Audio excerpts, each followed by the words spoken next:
qué necesitamos hacer este recorrido por la historia de la lingüística? Porque en lingüística hay muchos modelos teóricos con diferentes bases filosóficas que intentan responder diferentes interrogantes y que conciben la realidad lingüística de forma diversa. Para entender la lingüística actual necesitamos conocer estos antecedentes. Vamos a ver además que en lingüística hay distintos niveles de análisis y que no todos los niveles recibieron o reciben el mismo nivel de atención en todos los enfoques. ¿Cuáles son estos niveles de análisis? La fonología se ocupa de la estructura de los sonidos. La morfología se ocupa de la estructura interna de las palabras. La sintaxis estudia las reglas que permiten combinar palabras para formar unidades mayores, como por ejemplo las oraciones. Y la semántica es el estudio del significado de las unidades léxicas. A estos niveles propios de la estructura de la lengua se suman otros que agregan algún componente extralingüístico. Por ejemplo, la pragmática se ocupa de la interacción entre los significados de la lengua y el contexto en el que ésta se usa. La sociolingüística se concentra en la relación del lenguaje y las lenguas con la sociedad, mientras que la psicolingüística es la disciplina centrada en la relación entre lenguaje y cognición. La única disciplina que no vamos a abordar en esta materia es la psicolingüística. Bien, esta línea de tiempo, ¿sí?, cuyo enlace figura aquí abajo, les puede resultar útil para ubicar el periodo del que hablamos y para tener una idea general del desarrollo de la lingüística. Ahora nos vamos a centrar en el periodo griego. En la Grecia antigua se discutieron dos cuestiones de carácter bastante general. Primero, hasta qué punto el lenguaje era natural, es decir, impuesto por la naturaleza, y hasta qué punto convencional, esto es, asumido tácitamente por las comunidades lingüísticas por conveniencia comunicativa. Por otra parte, también se discutió hasta qué punto el lenguaje estaba estructurado mediante reglas y hasta qué punto era irregular, variable e impredecible. ¿Sí? De esto se habla en Lyons y también en Robbins. ¿Sí? Asimismo, ya en este periodo aparecen dos enfoques filosóficos diferentes para abordar, para explicar el lenguaje, el empirismo y el racionalismo. Van a tener que recurrir a aquellos contenidos que vieron en Ciencia y Conocimiento Científico para entender esta parte de la bibliografía. ¿Sí? Ya en el Crátilo de Platón, ¿sí?, se plantea el debate sobre la naturalidad o la convencionalidad de las palabras.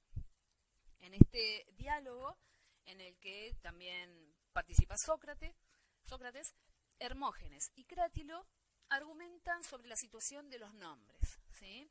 Hermógenes sostiene que los nombres son impuestos por el acuerdo, es decir, son una convención, y por otra parte, Crátilo sostiene una tesis naturalista y afirma que todo tiene un nombre naturalmente correcto. Aunque en esta obra el debate no lleva a ninguna conclusión, ¿sí?, vamos a ver que a lo largo de la historia de la lingüística podríamos identificar estas dos posturas, ¿sí?, y aunque es demasiado pronto para que ustedes puedan identificar qué perspectiva prevalece en cada uno de estos periodos, sería muy interesante que no lo pierdan de vista a lo largo del cursado. El mundo romano. Cuando lean el periodo romano se van a encontrar con la expresión caso. El caso es la forma que adopta un nombre o sustantivo según la función sintáctica que desempeña. El latín tenía 6 casos: el nominativo, el genitivo, el dativo, el acusativo, el vocativo y el ablativo. Fíjense que cada una de estas formas, ¿sí?, tiene una terminación diferente. Entonces, de acuerdo con la terminación, ¿sí?, iba a ser, ¿sí?, el caso que tenía la palabra y por lo tanto la función sintáctica que iba a cumplir dentro de la oración.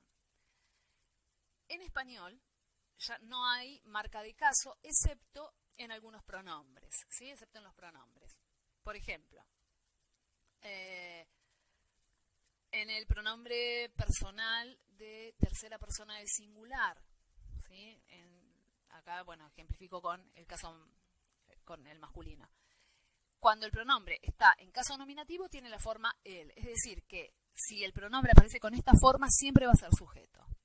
Cuando aparece con la forma lo, el pronombre está en caso acusativo y siempre va a ser analizado, tiene que ser analizado como objeto directo. Y cuando el pronombre aparece con la forma le, está en caso dativo y la función sintáctica que cumple es objeto indirecto. Por otra parte, en este periodo ya se habla de clases de palabras, de categorías o de partes del discurso. Bien, ahí se está haciendo referencia a nombre o sustantivo, verbo, participio, artículo, pronombre, preposición, adverbio, conjunción, términos que ya se dan por sabidos. Es decir, que si no tienen conocimiento sobre esto, van a tener que buscarlo en alguna bibliografía. En el aula virtual hay bibliografía al respecto. Cuando lean el apartado de la lingüística en la Edad Media, se van a encontrar con la expresión lenguas vernáculas. Las lenguas vernáculas son las lenguas autóctonas de una comunidad en particular. Cuando lean el periodo del Renacimiento, ¿sí?, van a encontrarse con expresiones como lengua franca, que son las lenguas que se usan cuando dos comunidades o más comunidades que hablan lenguas distintas necesitan comunicarse, ¿sí? También van a leer expresiones como complejidad morfológica. Recordemos que si la morfología era la disciplina que estudia la estructura de las palabras, la complejidad morfológica va a hacer referencia a la estructura compleja de esas palabras. Y también van a leer sobre el surgimiento de los estudios tipológicos, que lo vamos a abordar en el próximo periodo, en el siglo XIX. En el siglo XIX, a partir de los estudios del sánscrito, una lengua india, y de encontrar semejanza entre el sánscrito y las lenguas europeas, ¿sí?, se postula que las lenguas están emparentadas, porque han evolucionado a partir de una lengua primitiva en común. Entonces, una familia lingüística es un grupo de lenguas que se supone que tienen un antecesor común y que tienen características similares en la fonología, en la morfología, en el léxico y en la sintaxis. Por ejemplo, dentro de hay grandes familias que se llaman las macrofamilias, como por ejemplo la indoeuropea, que a su vez están compuestas por familias de lenguas, ¿sí? Dentro del grupo indoeuropeo se encuentran, por ejemplo, las lenguas romances, que está compuesta, por lenguas como el español, el italiano, el gallego, el catalán, el francés, el rumano y el portugués, que derivan todas del latín.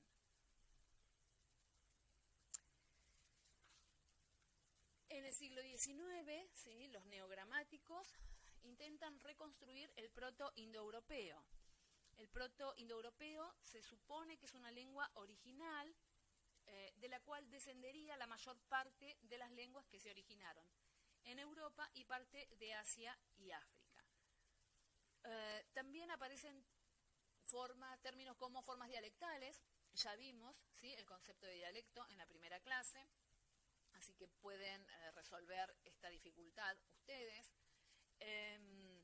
Se habla de lenguas muertas. Las lenguas muertas son aquellas que ya no tienen hablantes. Por ejemplo, actualmente el latín se considera una lengua muerta porque ya no hay nadie que hable latín, y lo contrario para las lenguas vivas.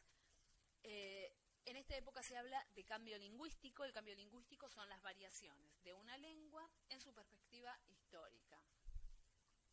Y también se postula una clasificación de lenguas, ¿sí?, de acuerdo con su morfología. Estos términos son bastante técnicos, pero bueno, voy a intentar explicarlo de una manera bastante sencilla. Se descubre que hay lenguas en las que un morfema es igual a una palabra. Esas son las lenguas aislantes. También se postula que hay lenguas que tienen morfemas con un único significado, y estos morfemas con un único significado se añaden a una raíz a la que modifican. Esas son las lenguas aglutinantes. Por otra parte, tenemos las lenguas flexivas, en las que un morfema ya no tiene un único significado, sino que tiene más de un significado. Es decir, se amalgaman, ¿sí?, varios significados en un mismo morfema. Esas son las lenguas flexivas, como por ejemplo el español. Las lenguas incorporantes o polisintéticas poseen palabras muy complejas en las que se combinan rasgos aglutinantes y aislantes. Por ejemplo, las lenguas esquimales de Alaska son incorporantes. Y finalmente llegamos a la lingüística del siglo XX.